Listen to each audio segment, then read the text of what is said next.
शिवाय। हर हर महादेव। जय शंकर की ओम गुरुवे नमः। कोई आपसे कहेगा कि आपको पितृ दोष लगा है, आपके पितृ प्रेत योनि में फंसे पड़े हैं। कहते हैं ना, कुंडली में पितृ दोष आ जाता है किसी के, प्रेत योनि में पितृ फंसे पड़े हैं, यही कहते सुना होगा। उनके लिए वहाँ से निकलने, वहाँ से मुक्त होने का उपाय कराना पड़ेगा, तभी आपका पितृदोष हट सकता है। उसके लिए शांति पाठ बैठाना पड़ेगा। उपाय कर लिया, वो वहाँ से मुक्त भी हो गए, पितरों के इस दोष का निवारण भी हो गया। पर क्या आपने प्रत्यक्ष देख लिया कि उसका निपटारा हुआ है या नहीं है? वो प्रेत योनि से मुक्त हुआ है या नहीं हुआ है? क्या पता चल पाया है प्रत्यक्ष रूप से?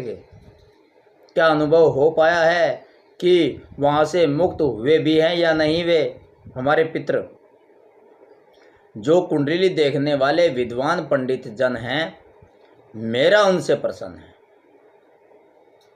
बुरा मत मानना, जो भी विद्वान पंडित लोग हैं उनसे माफ़ी मांगता हूँ मैं कहने से पहले, पर मेरा उन कुंडली देखने वाले विद्वान पंडित जन से एक प्रश्न है, एक आग्रह है कि आप लोग कुंडली देखकर कहते हो कि आपके पितृ नाराज चल रहे हैं, आपको पितृदोष लगा है, तो इसका क्या प्रमाण है कि जो निवारण पितृदोष मानता हूँ मैं भी, होता है महापुरुषों के ग्रंथों में, मैं अविश्वास और श्रद्धा नहीं रखता, कोई लॉजिक है उसमें, लेकिन इसका क्या प्रमाण है कि हमारे उपाय करने से वो दोष हट जाता है? अगले साल फिर वही दुख दर्द घेर लेता है, फिर कहते हैं कि पितृदोष फिर लग गया। कभी निवारण इसका स्थायी रूप से है? इसका कोई प्रमाण है? यही मेरा प्रश्न है। मेरा मानना है कि हमारे माता पिता हमसे नाराज भी होंगे तो कितने दिन के लिए, फिर खुद ही मान भी जाएंगे, और वे नाराज भी होंगे तो हमारी भलाई के लिए, ना कि नुकसान के लिए। ये तो बात सत्य है ना, मानते हो आप लोग भी? इसी तरह से हमारे पितृ भी हमारे पूर्वज हैं, दिवंगत आत्मा है, वो देह छोड़कर चली गई है, तो वो भी तो नाराज़गी में हमें नुकसान तो नहीं पहुंचाएंगे, ऐसा मेरा मानना है। मैं किसी और की बात नहीं कर रहा हूँ, मेरा मानना है ये। तो फिर क्यों डराया जाता है पितरों की नाराज़गी बताकर कि तुम्हारे पितर नाराज़ हैं भाई, इसलिए भैया घोर अनर्थ हो जाएगा, घोर अनर्थ कर देंगे वो। माना जाता है कि जो हमारे पितर हैं उनकी कुछ इच्छाएं शेष रह गई हैं, जिस कारण वो भटक रहे हैं। मेरा मानना है ऐसा कभी नहीं होता होगा। मेरा ऐसा मानने के पीछे भी बहुत बड़ा कारण है। मान लो इच्छाएं हैं किसी की, अतृप्त इच्छाएं रह गई हैं, इसलिए वो भटक रहे हैं। तो कैसे भटक रहे हैं भाई? वो कौन सी इच्छा है?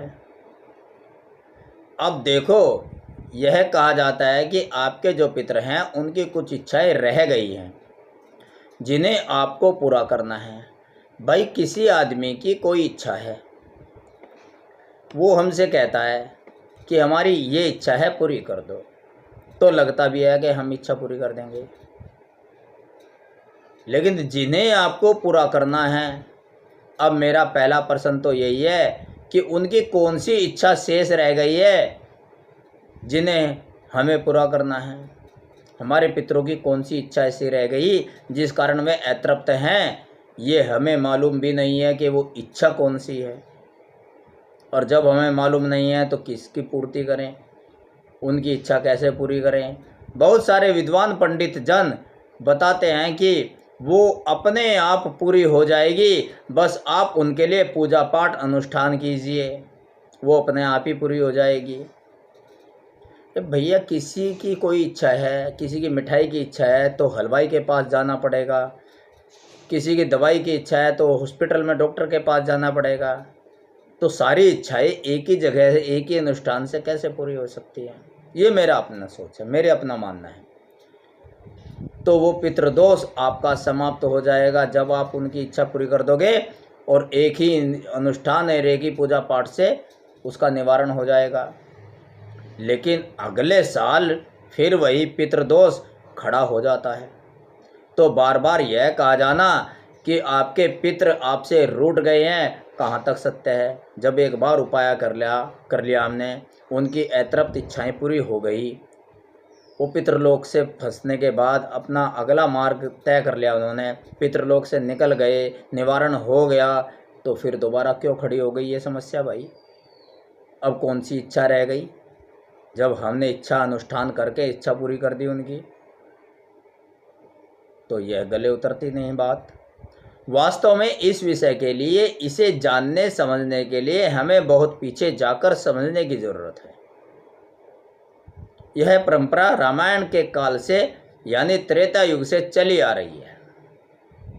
त्रेता युग में माता सीता ने भी महाराज दशरथ का, अपने ससुर का श्राद्ध किया था गया जी में, लेकिन वो श्रद्धा पूर्वक किया था, डर के कारण नहीं, नाराज होने के कारण नहीं, श्रद्धा भाव से उनके सम्मान के लिए किया था। लेकिन लगभग 200-300 साल पहले कर्मकांड में एक ऐसा जोर पकड़ा, जो कर्मकांड है उसने एक ऐसा जोर पकड़ा कि उसने जन सामान्य को डराना शुरू कर दिया। क्योंकि भैया ब्रह्मज्ञानी तो है रहे नहीं, तपस्या करते नहीं, अब तपस्या नहीं करते तो अपना सम्मान तो रखना ही है ना। वैसा आचरण करके दिखाते हैं, दिखावट बनावट करते हैं, तो फिर डराना शुरू कर दिया, ये कर लो, ये कर लो, ये कर लो। श्रद्धा भाव, असली भाव, पितृपक्ष है, पितृदोष है, पितृपिंडदान करना चाहिए, शास्त्र कहते हैं, मैं भी मानता हूँ, मैं भी करता हूँ, लेकिन डराना नहीं चाहिए। वो हमारा श्रद्धा भाव है, विश्वास है। अगर श्रद्धा नहीं है, शास्त्र कहते हैं, गरुड़ पुराण कहते हैं, मत्स्य पुराण कहते हैं, सभी शास्त्र कहते हैं, ऋषि मुनियों की कथनी है, साधु संतों की कथनी है कि भय में नहीं करना चाहिए, डर में नहीं करना चाहिए, जबरदस्ती नहीं करना चाहिए। अश्रद्धा हो, श्रद्धा नहीं हो, विश्वास नहीं हो तो भी नहीं करना चाहिए, लगेगा नहीं तो जबरदस्ती का तो ड्रामा ही खत्म हो गया। तो श्रद्धा हो तो करिए। पहले 200-300 साल से पहले श्रद्धा भाव से, विश्वास से किया जाता है, त्रेता में, द्वापर में। लेकिन कलयुग में भयवश किया जाता है कि भैया वो नाराज हो जाएंगे, रुष्ट हो जाएंगे और हमें दंड देंगे, दुख देंगे, इसलिए कर लो भाई। श्रद्धा विश्वास प्रेम हो या ना हो, कर लो।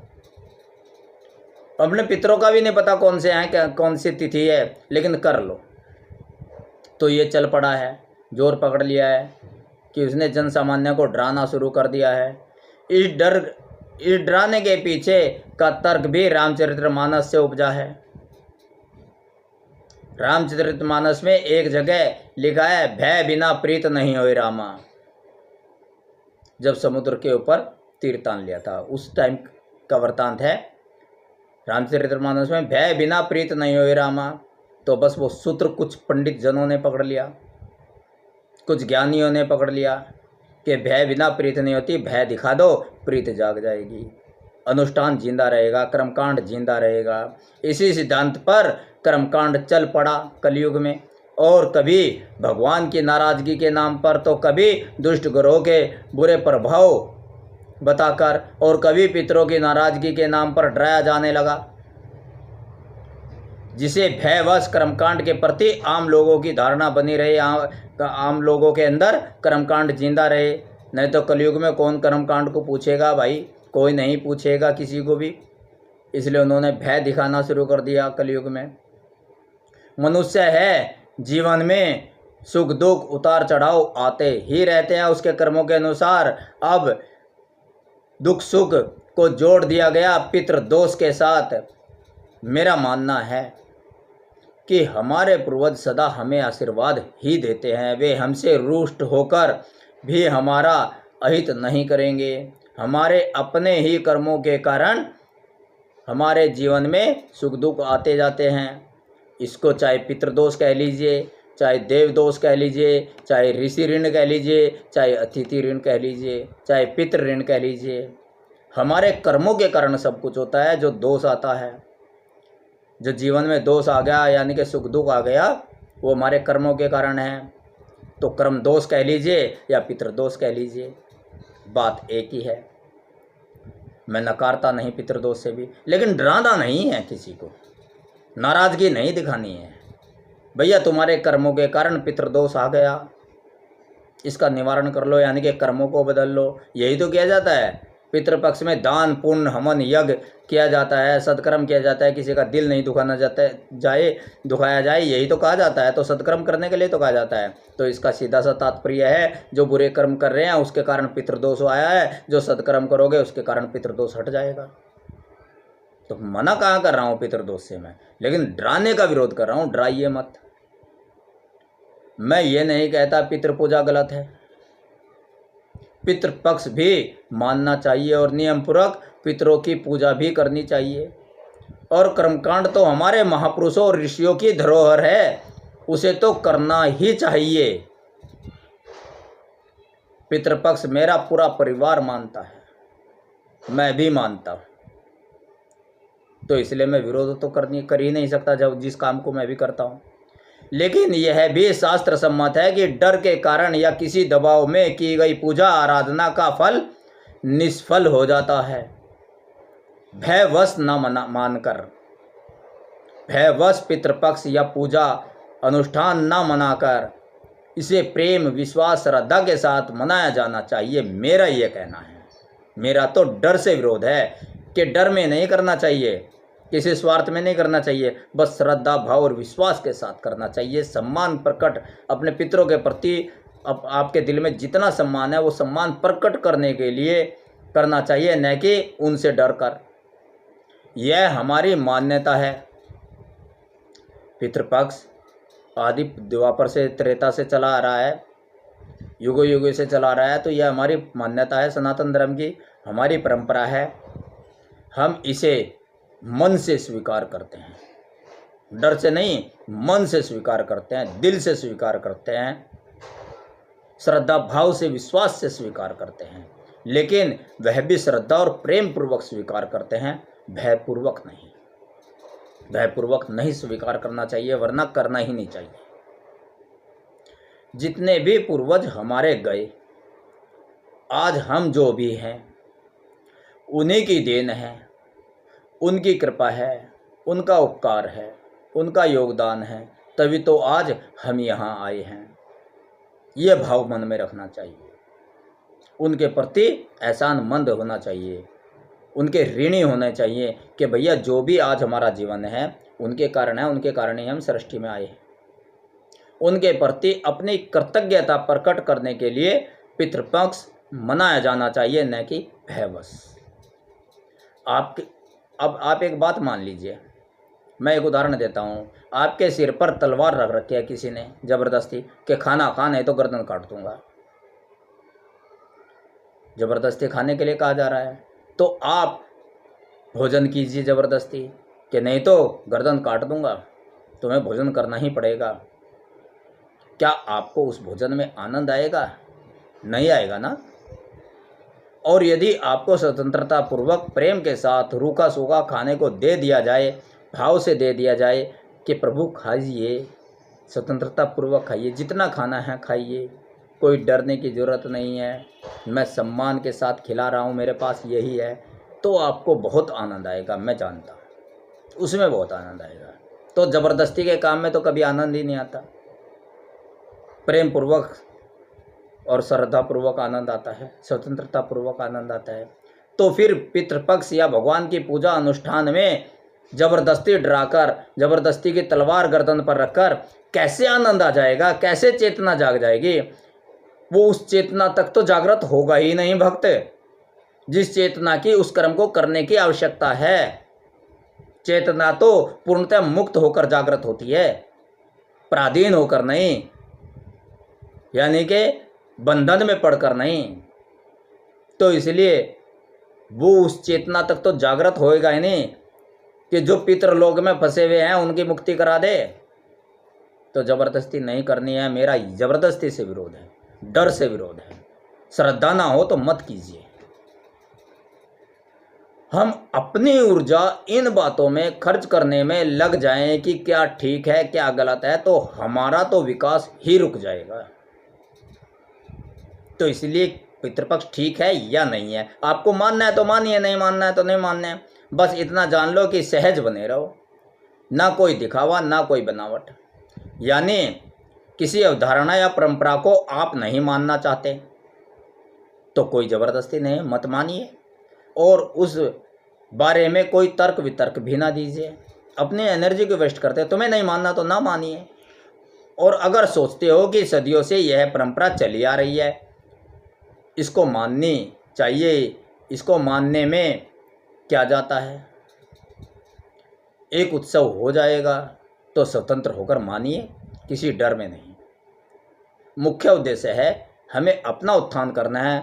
और ऊर्जा अगर इसी में नष्ट कर दी हमने, सहज नहीं बनी दिखावट में बनावट में, तो हमारा उत्थान क्या, हमारा पतन हो जाएगा। हम उन्हें मुक्त क्या करेंगे, हम ही बंधन में पड़ जाएंगे। अगर आपको किसी ने बता दिया कि आपके पितृ प्रेत योनि में हैं, तो आप उपाय करना चाहे तो कीजिए, यदि नहीं करना चाहते तो मत कीजिए। कोई पंडित जान, कोई भी आदमी सज्जन आपको बता देता है कि भैया आपके पितृ प्रेत योनि में पड़े हैं, उनका उपाय कर लो। आप अगर उस पर विश्वास करते हो तो कीजिए, नहीं विश्वास करते हैं, नहीं मानना नहीं करना है तो मत कीजिए। तर्क वितर्क नहीं दीजिए, उसको झूठा मत बताइए, अरे ऐसा थोड़े होता है, तो ढोंग है, पाखंड है। इसमें एनर्जी नष्ट मत कीजिए, क्रोधाग्नि मत कीजिए प्रकट, सहज बने रहिए। ठीक है भैया, मुझे नहीं करना इस चीज़ को, मुझे नहीं पता प्रेत योनि क्या होती है, तो मैं नहीं करता। तर्क वितर्क मत दीजिए, उलझिए मत इसमें। बस मेरा तो यह कहना है कि आपको नहीं मानना उस नियम को, उस परंपरा को, तो मत मानिए। लेकिन जो विश्वास और श्रद्धा के साथ इन सब को मान भी रहे हैं और परंपरा को तो विश्वास के साथ इन सब को मान भी रहे हैं और कर भी रहे हैं इन परंपराओं को, उनका विरोध करने में अपनी ऊर्जा क्यों खो रहे हो? विरोध करके उनकी भावना को क्यों ठेस पहुंचा रहे हो? वो करते हैं तो उनका विरोध भी मत कीजिए, तुम्हें नहीं करना मत कीजिए। पितृदोष एक अज्ञात विषय है, मान लेते हैं यह सत्य भी है, सत्य मानने में कुछ नहीं जाता, मान लेते हैं सत्य भी है। तो क्या जन सामान्य उस चेतना तक पहुंच सकता है? नहीं पहुंच सकता ना। अपनी चेतना से, अपनी जागृति से, अपनी कुंडलिनी जागृति से वहां तक पहुंच सकता है। जिस चेतना की आवश्यकता है उन्हें पितृदोष से मुक्त करने की, पितृलोक में फंसे हुए पितरों को निकालने की, प्रेत योनि से निकालने की, उस चेतना तक पहुंचने के लिए उसे ऋषियों की गहराई के गहरे ज्ञान की बातों को समझना होगा। हमें समझना होगा ऋषियों की गहरे ज्ञान की बातों को। उस कठिन तपस्या, साधना और योग के मार्ग से होकर गुजरना होगा जिस पर संत महात्माओं ने चलकर दिखाया है, अनुभव किया है, चलने का आदेश दिया है। यह जान लो, हम पितरों की मुक्ति भी तभी करा सकते हैं जब हम भी मुक्त हों। एक आदमी जेल में पड़ा है, दूसरे कैदी को कह रहा है भैया मैं तुझे मुक्त करा दूंगा। अपने आप मुक्त हो नहीं रहा है, उसे मुक्त कराने की कह रहा है। अगर तेरे पे मुक्ति का साधन है, उस कैदी पे मुक्ति का साधन है, तो खुद मुक्त हो के दिखाना पहले। तो एक कैदी दूसरे को कह रहा है, एक अंधा दूसरे अंधे को रास्ता दिखा रहा है। ये तो वही बात हो गई। तो हम तभी उन्हें मुक्त करा सकते हैं जब हम भी मुक्त हों। हम मुक्त कहाँ हैं? हमने तो अपने को ही बंधन में डाल दिया, बजाय उन्हें मुक्त करने के।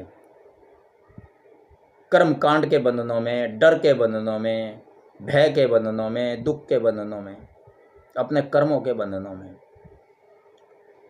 वास्तविक मुक्ति क्या है? हमारा जो परिकल्पना रही है, हमारी जो भी परिकल्पना रही है, वानप्रस्थ और संन्यास की, वही वास्तविक मुक्ति है। अगर कोई घर में रहते हुए भी अपने को इन सारे बंधनों से मुक्त कर ले, जितने भी कर्म बंधन हैं वो भी तो संन्यास ही है, यानी कि बंधनों से मुक्त होना ही संन्यास है, किसी भी तरह का बंधन हो। अब जो यहाँ रहते हुए अपने कर्मों और अपने संकल्प से मुक्त हो गया, संसार में रहते हुए जीते जी इन संकल्प और विकल्प से मुक्त हो गया। हम संकल्प भी करते रहते हैं और विकल्प भी ढूंढते रहते हैं, उससे मुक्त नहीं हो पाते। तो जो मुक्त हो गया इन सब बातों से, उसको वहाँ यूनिवर्सल में मुक्ति से क्या, वो तो यूनिवर्सल में ब्रह्मांड में मुक्त हो ही जाएगा। और यदि वो ये वहाँ बंधन में है तो आप उसे कैसे मुक्त कर सकते हो? एक बात जान लो, प्रत्येक जीवात्मा अपने लिए उत्तरदायी है, किसी और के लिए नहीं। सब अपने अपने कर्मों का फल पाते हैं, अपने कर्मों का भोग भोगते हैं। प्रत्येक व्यक्ति के साथ उसके कर्म चलते हैं और प्रत्येक को अपने कर्मों का ही फल भोगना होता है, किसी और के कर्मों का नहीं। अपने ही अपने कर्मों का फल मनुष्य भोगता है, जीवात्मा भोगती है। हमारे अनुष्ठान से अगर हमारे पूर्वज को अच्छा जन्म मिल सकता है, मुक्ति मिल सकती है, कहते हैं ना ये अनुष्ठान कर लो उनकी मुक्ति हो जाएगी, उन्हें अच्छा जन्म मिल जाएगा। तो हमारे अनुष्ठान से अगर हमारे पूर्वजों को अच्छा जन्म मिल सकता है, तो फिर उसी अनुष्ठान से हम अपना अगला जन्म भी तो निर्धारित कर सकते हैं। जब हम दूसरे का, अपने पितरों का जन्म निर्धारित कर सकते हैं, अच्छा जन्म उन्हें दिला सकते हैं, तो हम अपना भी तो अगला जन्म उसी शक्ति से निर्धारित कर सकते हैं कि हमने कहाँ कैसा जन्म लेना है। पर ऐसा संभव तो नहीं है। क्या है ऐसा संभव? नहीं ना। हमारे अनुसार ही हमारे कर्मों के अनुसार ही हमारा अगला जन्म हो, वह तो हमें कर्मों के अनुसार ही मिलेगा। अनुष्ठान वगैरह से नहीं मिलेगा। जो भी कर्म हम करेंगे उसके अनुसार मिलेगा। अच्छे बुरे कर्म करेंगे उसी के अनुसार हमारा अगला जन्म मिलेगा, और उसे कोई अन्य बदल भी नहीं सकता। हमारे बुरे कर्मों को हमें ही बदलना है, उस जन्म को हमें ही सुधारना है, किसी और को नहीं। बस पितृपक्ष हो या कोई और अनुष्ठान, इन सब को करने के पीछे कारण यही है कि इनके माध्यम से हम पूजा पाठ दान पुण्य करेंगे, सत्कर्म करेंगे, बुरे कर्मों से बचे रहेंगे। मेन उद्देश्य सत्कर्म में लगाना है, पुण्य कर्म में लगाना है, दान पुण्य पूजा पाठ में लगाना है, भगवान की भक्ति में लगाना है, भगवान के सिमरण में लगाना है। चाहे वो पितृपक्ष का बहाना हो, चाहे वो देव अतिथि दोष हो, चाहे वो ऋषि ऋण हो, चाहे वो अतिथि ऋण हो, चाहे वो पितृ ऋण हो, चाहे वो तीर्थ ऋण हो। कुछ भी बहाना कर लो, कुछ भी नाम दे दो इसको, तो उनके हिसाब से कोई भी दोष होगा। पितृदोष में भी देखो कहते हैं सदकर्म, किसी का दिल नहीं दुखाना, किसी को मारना नहीं, पीटना नहीं, लड़ना नहीं, झगड़ना नहीं, पूजा पाठ करना, मंत्र जाप करना, अनुष्ठान करना, तुम्हारे पितृ निकल वहाँ से फंसे हुए निकल जाएंगे। डर बैठाओ या कुछ भी बैठाओ, इस अनुष्ठान से क्या अभिप्राय है? कह में लगा रहे हैं अच्छे कर्म में, और अच्छे कर्मों का अच्छा फल मिलेगा। तो इसी प्रकार इसके पीछे कारण क्या है? पूजा पाठ दान पुण्य कराने का है, सदकर्म कराने का है। उससे हमारे बुरे कर्म का प्रभाव कम हो जाएगा और हमें उसी के अनुसार अच्छा फल मिलेगा। पितृदोष का अर्थ भी यही है कि हमें किसी बुरे कर्म के कारण दुखी होना पड़ रहा है, और पितृपक्ष के बहाने से हम दान पुण्य पूजा पाठ आदि सत्कर्म करेंगे, ब्राह्मण भोजन कराएंगे, गरीब को दान पुण्य कराएंगे, भोजन देंगे, वस्त्र देंगे, तो हमारे उस पुण्य कर्म के प्रभाव से हमें सुख की प्राप्ति होगी। बस इसे हम पितृदोष मान लेते हैं, पितृदोष कहते हैं। तो इसलिए पितृदोष बताना कोई पाखंड और मिथ्या भी नहीं है, सत्य भी है। रूप परिवर्तन कर दिया, हमारे बुरे कर्मों के कारण जो हमें दुख मिला है उसे पितृदोष का नाम दे दिया, और पितृदोष के बहाने से हमारे से सदकर्म दान पुण्य कर्म करा दिया, तो बुरे कर्म का प्रभाव अक्षीण हो गया, हमें सुख वैभव मिल गया। यही पितृदोष है, इसी का अर्थ पितृदोष है। आपके घर में सुख आनंद की वृद्धि हो, वंश वृद्धि हो, दाम्पत्य जीवन आपका सुखी और आनंद पूर्वक बीते। इन्हीं दुआओं के साथ ओम नमः शिवाय, हर हर महादेव, जय शंकर की। ओम गुरुवे नमः।